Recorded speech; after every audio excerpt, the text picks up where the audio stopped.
నమస్కారం, వార్తలకు స్వాగతం. ముందుగా ముఖ్యాంశాలు. CM Chandrababu Naidu press meet, పలు అంశాలపై వివరణ.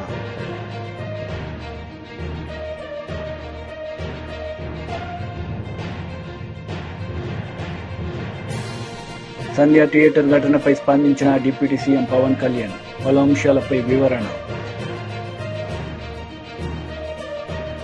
సీఎం చంద్రబాబు నాయుడు మీడియా సమావేశం నిర్వహించారు. ఈ సందర్భంగా ఆయన మాట్లాడారు. ప్రిన్సిపల్స్ లో వాటర్ సెక్యూరిటీ అనేది one of the important principle. ఈరోజు చరిత్రలో మనం ఒకసారి చూస్తే ఆంధ్రప్రదేశ్ రాష్ట్రంలో మొట్టమొదటిసారిగా ఎన్టీ రామారావు గారు ముఖ్యమంత్రి అయ్యే వరకు, తెలుగుదేశం పార్టీ వచ్చే వరకు మాటలతోనే సాగాయి తప్ప ఎప్పుడు కూడా యథార్థంగా నీళ్లు ఇవ్వాలని ఎవరు ఆలోచించిన దాఖలాలు లేవు. First time Telugu Ganga project NT Ramarao garu ఆ రోజు నీళ్లు ఇవ్వాలి తమిళనాడుకు అందరూ చెప్పిన తర్వాత 3 రాష్ట్రాలు 5 టీఎంసీ నీళ్లు ఇవ్వాలని, ఆంధ్ర, కర్ణాటక, అప్పుడు సమైక్యాంధ్ర, మహారాష్ట్ర ముగ్గురు ఇవ్వాలంటే ఇందిరాగాంధీ సమక్షంలో ఒక అగ్రిమెంట్ జరిగింది. ఆ సందర్భంలో ఎన్టీ రామారావు గారు చెప్పింది, శ్రీశైలం నుంచి నీళ్లు ఇవ్వడానికి నేను సిద్ధంగా ఉన్నాను తెలుగు గంగ ద్వారా, అయితే కండిషన్ మాత్రం అండర్ గ్రౌండ్ పైపు కాదు, కెనాల్ ద్వారా నీళ్లు ఇస్తామని. అక్కడి నుంచి రాయలసీమలో ఫస్ట్ టైం తెలుగు గంగ ద్వారా నీళ్లు తీసుకొచ్చిన వ్యక్తి ఎన్టీ రామారావు గారు.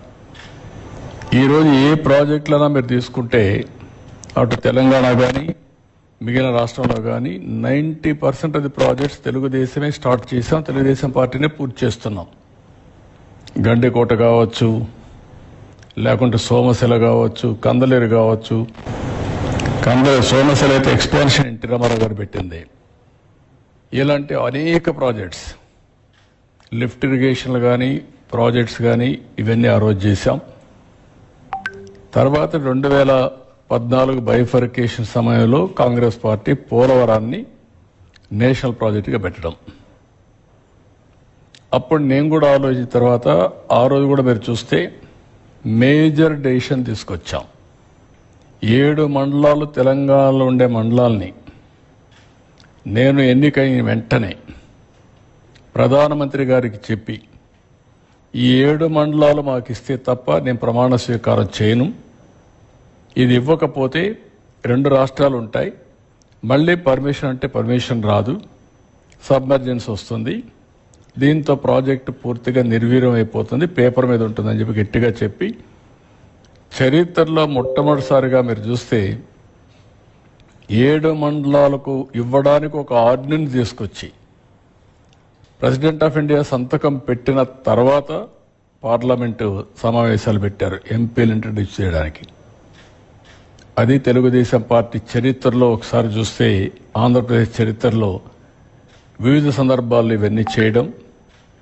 ఎప్పుడు కూడా ఎన్టీ రామారావు గారు ఈ వాటర్ విషయంలో అన్ని విషయాల్లో కానీ చాలా ముందు చూపుతూ ఆలోచించారు.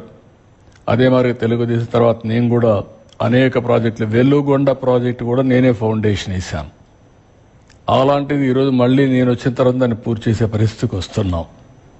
వెంగళరాయ సాగర్ దగ్గర నుంచి ఒకటి రెండు కాదు, మద్దు వలస దగ్గర నుంచి ఆల్ ప్రాజెక్ట్స్ అన్నీ కూడా తెలుగుదేశంలో చేశాం.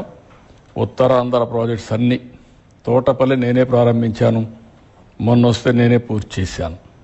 ఈ విధంగా మొత్తం ప్రాజెక్ట్స్ చేశాం. ఇప్పుడు నా ఆలోచన, ఒకసారి మీరు చూస్తే ఒక ఐడియా వస్తుంది. రాష్ట్రం అంతా కూడా, ఫస్ట్ స్లైడ్, ఇక్కడ మీరు చూస్తే ఉత్తరాంధ్ర డిస్ట్రిక్ట్స్లో వాటర్ షార్టేజ్ ఉంది, రెయిన్ఫాల్ ఎక్కువ ఉంటుంది. దానికి కారణం ఇరిగేషన్ ఇన్ఫ్రాస్ట్రక్చర్ తక్కువ ఉండడం. అక్కడ గడ్డల మధ్యలో కూడా చెక్ డ్యాములు కట్టగలిగితే నీళ్లు వచ్చే పరిస్థితి వస్తుంది. గ్రౌండ్ వాటర్ టేబుల్ కూడా పైనే ఉంటుంది, అయినా కూడా చాలా వరకు నీటి సమస్యలు ఉన్నాయి. రాయలసీమ డిస్ట్రిక్ట్స్ కానీ ప్రకాశం. మాజీ ప్రధాని మన్మోహన్ మృతి పట్ల కాంగ్రెస్ రాజకీయాలు చేయడం సిగ్గుచేటని కేంద్ర మంత్రి కిషన్ రెడ్డి మండిపడ్డారు. బీజేపీ రాష్ట కార్యాలయంలో మాట్లాడిన కిషన్ రెడ్డి మన్మోహన్ అంత్యక్రియల్లో అన్ని పార్టీలతో కలిసి నివాళులు అర్పించాల్సింది పోయి దివాలాకోరు రాజకీయాలకు పాల్పడుతుందని ధ్వజమెత్తారు. మాజీ ప్రధాని వాజ్పేయికి నిర్మించిన విధంగానే మన్మోహన్ సింగ్ కు సైతం స్మారకం ఏర్పాటు చేస్తామని ప్రధాని హామీ ఇచ్చినట్లు వివరించారు. విషయంలో కూడా దేశ ప్రధానులందరికీ ఏ నిబంధనల ప్రకారం ఎలాగైతే చర్యలు తీసుకున్నారో అలాగే మన్మోహన్ సింగ్ గారి యొక్క అదే గౌరవ మర్యాదలు అందాలని కేంద్ర ప్రభుత్వము తరఫున అమిత్ షా గారు స్వయంగా మాట్లాడి ఈ విషయంలో నిర్ణయం తీసుకోవడం జరిగింది.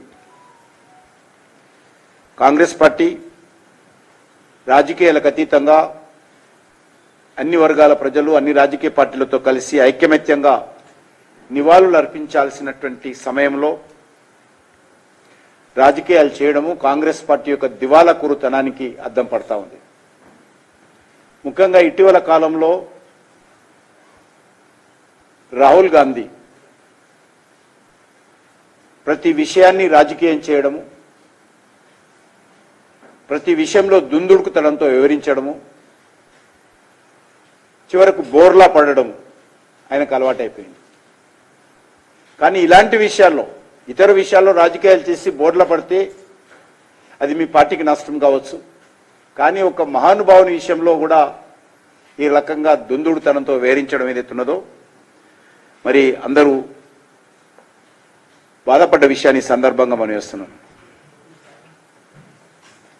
అంతేకాదు ఈరోజు నెహ్రూ కుటుంబానికి మొదటి నుంచి కూడా నెహ్రూయేతర కుటుంబాలకు సంబంధించినటువంటి వ్యక్తులు ప్రధానమంత్రులైనా రాష్ట్రపతులైనా వాళ్ళను తీవ్రంగా అవమానించినటువంటి చరిత్ర కాంగ్రెస్ పార్టీదని సందర్భంగా మనం చేస్తున్నాం. భారతరత్న మాజీ ప్రధానమంత్రి పివి నరసింహారావు గారు కానీ లేక కాంగ్రెస్ పార్టీకి సీనియర్ నాయకులుగా కాంగ్రెస్ పార్టీ ట్రబుల్ షూటర్గా వివరించినటువంటి ప్రణబ్ ముఖర్జీ గారు కానీ కాంగ్రెస్ పార్టీ ఎలా ప్రవర్తించిందో వాళ్ళ కుటుంబ సభ్యులు పివి నరసింహారావు కుటుంబ సభ్యులు కానీ ప్రణబ్ ముఖర్జీ కూతురు కానీ తెలియజేసిన విషయాలు ఈ సందర్భంగా మనం చేస్తున్నాం.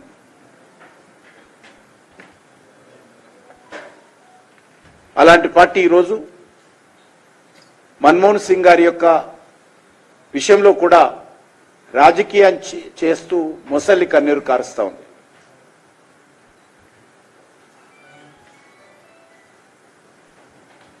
సోనియా వారి కుటుంబ సభ్యులు ఏ రకంగా మన్మోహన్ సింగ్ గారిని ఎన్ని రకాలుగా వారు ప్రధానమంత్రిగా ఉన్నప్పుడు అవమానం చేశారో, అవహేళన చేశారో, నవ్వులపాలు చేశారో, అగౌరవపరిచారో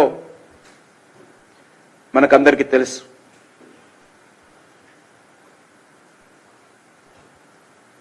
మన్మోహన్ సింగ్ గారి హైదరాబాద్ సంధ్య థియేటర్ ఘటనలో గోటితో పోయేదాన్ని గొడ్డలి వరకు తెచ్చారని ఆంధ్రప్రదేశ్ ఉప ముఖ్యమంత్రి పవన్ కళ్యాణ్ అన్నారు. ఈ ఘటనలో అల్లు అర్జున్ ఒక్కడినే దోషిగా చేశారని అది సరికాదన్నారు. ఆడబిడ్డ చనిపోయారనే బాధ అల్లు అర్జున్ లో ఉందని పవన్ చెప్పారు. అయితే అల్లు అర్జున్ తరపున బాధితుల ఇళ్లకు ఎవరో ఒకరు వెళ్లి ఉంటే బాగుండేదని అభిప్రాయపడ్డారు. ఇక్కడే మానవతా దృక్పథం లోపించిందని భావించారు. ఘటన జరిగిన తర్వాత ఈ విషయాన్ని సంధ్య థియేటర్ సిబ్బంది అల్లు అర్జున్ కి చెప్పి అక్కడి నుండి తీసుకెళ్లాల్సిందని పవన్ పేర్కొన్నారు. సంధ్య థియేటర్ లో ఘటన జరిగిన తర్వాత కూడా అభివాదం చేస్తూ వెళ్లారనే ఆరోపణలపై స్పందించిన పవన్ అభిమానులకు అభివాదం చేయకపోతే ఆ నటుడికి పొగరు బలుపు అంటారని అన్నారు. ఇదే సమయంలో బెనిఫిట్ షోలు టికెట్ రేట్ల పెంపునకు రేవంత్ సర్కార్ అనుమతించిన విషయాన్ని మరవరాదన్నారు. మాకు ఈ రోజు నుంచి కాదు, Revanth Reddy garu like I know him quite చాలా కాలం తెలుసు నాకు. And always he drops name Ram Charan కానీ మిగతా హీరోస్ కానీ ఎవరైనా సరే ఇంక్లూడింగ్ రాణాతో సహా ఆ జూబ్లీ హిల్స్ అయితే తిరుగుతున్నప్పుడు ఈయన కొంచెం సూపర్ సీనియర్ అనుకోండి అందరికీ. అంతే అండ్ ఇదేంటంటే ఇట్స్ అన్ఫార్చునేట్. ఇప్పుడు ఏమైపోయింది, వన్స్ లా ఫైల్ ఇప్పుడు నేనే ఉన్నాను, నా మీద కేసు ఫైల్ అయితే just because of deputy CM I can't quash it, system will take over. అది నేను కొట్టేయాలనుకున్న అలా జరగదు అంత తేలిక. అది అందుకే నన్ను ఇవన్నీ కూర్చోబెట్టి కొంచెం సింప్లిఫై అందరూ కూర్చొని కలెక్టివ్గా ఆలోచించాల్సింది చేయటంలో కూడా అది గోటితో పోయేది. ఈరోజు గొడ్డలతో గోటితో పోయేదని గొడవలు చేయడం very simple. Telangana CM Revanth Reddy గారు, he came the hard way. He's a very tough leader and he's doing good. Sometimes you might like, you might dislike certain aspects. Nothing I could know. Not everything has to be appreciated, not everything has to be liked. When it comes to this particular incident, ఇది మీరు చెప్పింది, and first of all, Telangana CM Revanth Reddy garu, they were never, not unlike previous regime. YCP regime la leru akkada. YCP regime, without a reason they picked up a fight. They didn't allow you. నేను ఒక్కొక్క ticket నేను మొన్న కనుక్కున్నాను, వాళ్ళు అడిగిన prices ఏమి ఇస్తా ఉంటే ఊళ్ళో out of curiosity I asked them. I said how much was the same ticket అన్నారు. Sir your the 75 rupees ticket which they going to sell now, మీకు వచ్చేటప్పటికి అది ఇక్కడ 50 రూపాయలు, మీకు 5 రూపాయలు సార్, ఇక్కడ 75 రూపాయలు, ఏదో 10 రూపాయలు మ్యాక్సిమం. అంటే నా ఫుట్ఫాల్ ఎక్కువ ఉండేది కానీ 5, 10కి 25కి అన్నారు. So Telangana government is not like that. ఇంకా అక్కడ బెనిఫిట్ షోస్కి they had given a great encouragement, including Salaar, all the big films. I think he's being very courteous, even for Pushpa also. ఎందుకంటే వాళ్ళు అన్ని వేల రూపాయలతోటి they had given benefit shows అంతే కదా. ఇప్పుడు డబ్బులు పెంచకపోతే మీకు రికార్డ్స్ అలా క్రియేట్ చేస్తారు. ఈవెన్ ఫిలిం అదొకటి. లెట్ మీ అది ఎవరు మొత్తం ఇష్యూనా లేదా రెండు పక్షాలు ఉన్నాయి కదా, ఏ పక్షం? I'll conclude that. నేను ఒక ఓపెనింగ్ రిమార్క్ ఇచ్చాను, I'll conclude that part. Let me conclude. Right. No, I'll give you a right answer for that. Then, see, there was a, normally you know that ఇప్పుడు నేను for any actor in India, even for Amitabh Bachchan garu, even ఎముకలు కొరికే కఠిన శీతాకాలం కొనసాగుతున్న వేళ భారత సైన్యం సరిహద్దుల్లో విధులు నిర్వహిస్తోంది. -డిగ్రీల ఉష్ణోగ్రతల వంటి కఠినమైన సవాళ్లను ఎదుర్కొంటూ సరిహద్దులను కాపలా కాస్తోంది. నియంత్రణ రేఖ వెంబడి 10,000 అడుగులకు పైగా ఎత్తున మంచు కొండలపై భారత సైనికులు గస్తీ కాస్తున్నారు. దొడా సెక్టార్లో 10,000 అడుగుల ఎత్తున అతి తక్కువ ఆక్సిజన్ స్థాయిలో కలిగి ఉన్న పరిస్థితుల్లో కఠినమైన పర్వత ప్రాంతాల్లో సైనికులు మాతృభూమి సేవలో తరిస్తున్నారు.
బీఆర్ఎస్ లీడర్ మీడియా సమావేశం నిర్వహించారు. ఈ సందర్భంగా ఆయన మాట్లాడారు.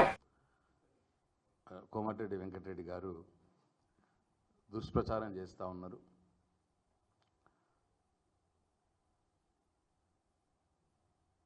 వాళ్ళు చెయ్యంది చేసినట్టు, అన్ని అబద్ధాలు చెప్తా ఉన్నారు.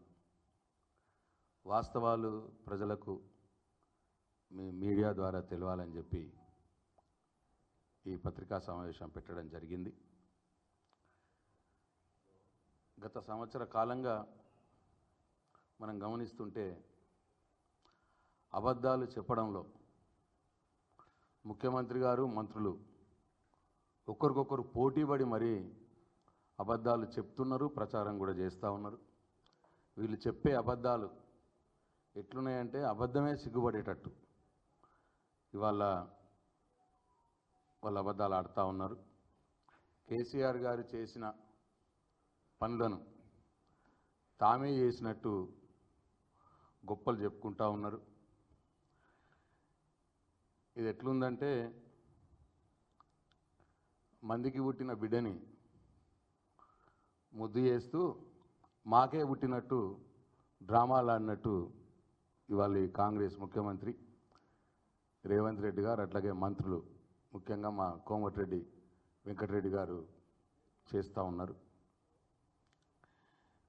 యాక్చువల్గా ఈ రీజనల్ రింగ్ రోడ్ ప్రాజెక్ట్ అనేది కేసీఆర్ గారి మదిలో నుంచి పుట్టినటువంటి ప్రాజెక్టు.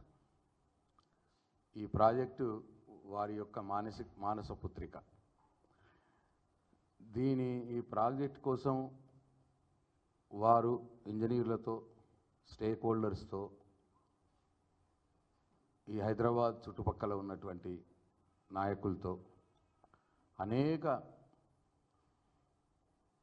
గంటలు మేధోమథనం చేసి ఈ ప్రాజెక్టును వారు రూపకల్పన చేసినారు. దీని ముఖ్య ఉద్దేశం ఏంటంటే హైదరాబాద్ కాస్మోపాలిటన్ సిటీగా అవుతుంది. ఇక్కడ వెదర్ బాగుంటుంది. ఈ డెవలప్మెంట్కి ఎక్కువ స్కోప్ ఉన్నది హైదరాబాద్ సిటీకి.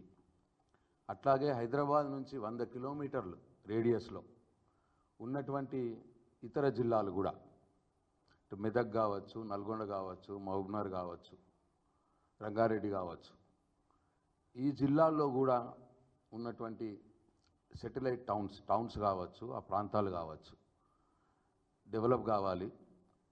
ఈ 100 కిలోమీటర్ల చుట్టూతా ఏరియాని డెవలప్ అయితే హైదరాబాద్ పెద్ద ఎకనామిక్ జోన్గా తయారవుతుంది. ఈ దేశంలోనే మంచి నగరంగా, ఫాస్టెస్ట్ గ్రోయింగ్ నగరంగా ఎదుగుతుంది అనే దూరదృష్టితోటి ఆ రోజు అప్పటి ముఖ్యమంత్రి కేసీఆర్ గారు ఈ రీజనల్ రింగ్ రోడ్ ప్రాజెక్ట్కి రూపకల్పన చేసినారు. ఇదేంటంటే నార్త్ రీజనల్ రింగ్ రోడ్ ఉత్తర భాగం ఏమో 160 కిలోమీటర్లు సుమారు. ప్రభుత్వ పాఠశాలల్లో ప్రాథమిక విద్య నుంచి ఆంగ్ల మాధ్యమ అమలుపై ప్రపంచ తెలుగు రచయితల మహాసభల్లో తెలుగుదేశం పార్టీకి చెందిన కొందరు మేధావులు చేసిన వ్యతిరేక వ్యాఖ్యలు వారి అహంకార మనస్తత్వాన్ని చాటుతున్నాయని వైఎస్సార్సీపీ రాష్ట్ర అధికార ప్రతినిధి జూపూడి ప్రభాకర్ రావు ఆక్షేపించారు. చదవకపోతే మర్చిపోతే దేశానికి ఎంత నష్టం వస్తుందో ఆ నష్టం అయితే మీరు చెప్పలేదు. కానీ 97% of the parents from the rural background వాళ్ళ పిల్లలు కూడా ఇంగ్లీష్ మీడియంలో చదవాలని కోరుకుంటున్న దానికి మీరేం చెప్తారు? నేను అడుగుతున్న ఎన్వి రమణ గారిని, retired honourable chief justice of India, ఆయన నిన్న మాట్లాడాడు 85 జీవోను వెంటనే కొట్టేయాలని. నేను అడుగుతూ ఉన్నా, మీ పిల్లలు ఎక్కడ చదువుకున్నారు? మీరు నారాయణ స్కూల్ని, చైతన్య స్కూల్ని, ఇంగ్లీష్ మీడియాన్ని ఎప్పుడైనా దీన్ని మొత్తం బద్దలు కొట్టి దానిలో తెలుగు మీడియం పెట్టమని ఏ రోజైనా కోరారా? పోనీ మీ కొడుకులు కూడా మీలాగా తెలుగు మీడియంలో చదివి ఉన్నారనుకోండి, మీ మనవాళ్ళు ఎక్కడ చదువుతున్నారు? మీ మనవరాళ్ళు ఎక్కడ చదువుతున్నారు? నిన్న ఆ మీటింగ్లో ఉన్నటువంటి పెద్ద పెద్ద జడ్జీలు కానీ, పెద్ద పెద్ద రాజకీయ నాయకులు కానీ, తెలుగుదేశం పార్టీ ప్రధానంగా రాజకీయ నాయకులు ఒక్కొక్కళ్ళ పేరుని తీస్తే, ఇదిగో నా దగ్గర ఉన్నది, అన్ని రాజకీయ పార్టీ, తెలుగుదేశంలో ఉన్న రాజకీయ పార్టీ నాయకుల పిల్లలు మొత్తం ఇంగ్లీష్ మీడియంలో చదువుతున్నారు. ఏ స్కూల్లో చదివారు, వాళ్ళు ఏం చదువుతున్నారు మొత్తం. కానీ పేదవాళ్ళకి మాకేం కర్మ ఇది? మీ పిల్లలు, మీ మనవాళ్ళు, మీ మనవరాళ్ళు మొత్తం ఇంగ్లీష్లో చదవాలి, మీరు ప్రపంచాన్ని ఏలాలి. మా వాళ్ళు మాత్రం మీకు మీ పొలాల్లో పేడకాళ్ళు తీసేవాళ్ళుగా, మీ ఎద్దులు ముడ్డి అడిగేవాళ్ళుగా, మీరు వదిలేసినటువంటి ముసలి తల్లిదండ్రులను చూసుకునేవాళ్ళుగా, మేము కానిస్టేబుల్గా లేకపోతే మేము రైతు కూలీలుగా బతకాల్సిన అవసరం ఈ రాష్ట్రంలో పేద వర్గాలకు ఎందుకు పట్టింది? మీరు మాత్రమే మొత్తం ఉన్నత చదువులు చదువుకొని ఇంగ్లీష్ మీడియంలో మీరెందుకు వెళ్ళిపోవాలి, మాకు మీరు పెట్టొద్దని ఎందుకు చెప్తున్నారు, మాకైతే అర్థం కావట్లేదు. నేను ఒక సామాన్యుడిగా అడుగుతున్నాను, దళితులకు ఎలాగ తప్పలేదు, మాకు తెలుగు మీడియం ఇంజనీరింగ్కి ఉస్మానియాకి వస్తే తప్ప ఇంగ్లీష్ చదువుకోలేకపోయాం. ఇంటర్మీడియట్ దాకా తెలుగు మీడియమే. సడన్గా ఉస్మానియాలో సీట్ వచ్చి ఇంగ్లీష్ని మొత్తం ఇంజనీరింగ్ని ఇంగ్లీష్లో చదువుతూ ఉంటే అర్థం కాక బ్రౌన్ డిక్షనరీ ఒక పక్క పెట్టుకొని, లెక్చరర్ చెప్పిన నోట్స్ ఒకటి పెట్టుకొని, కుర్మీ బుక్ ఒకటి పెట్టుకొని, ఈ మూడింటిని ట్రాన్స్లేట్ చేసుకుంటూ బ్రౌన్ నుంచి ఇంగ్లీష్ టు తెలుగు రాసుకొని సొంత నోట్స్ తయారు చేసుకుని మళ్ళీ ఎగ్జామ్స్ పోవాల్సిన పరిస్థితుల్లోకి మేము వెళ్ళిపోయాం. మీకు మా మీద దయ లేదు. జగన్మోహన్ రెడ్డి గారు చేశారు కాబట్టి ఈ రాష్ట్రంలో ఇంగ్లీష్ మీడియం ఉండటానికి వీల్లేదు. ఉంటే పిల్లలందరూ బాగుపడిపోతారు. వార్తలు ముగించే ముందు ముఖ్యాంశాలు మరోసారి. CM Chandrababu Naidu press meet, పలు అంశాలపై వివరణ.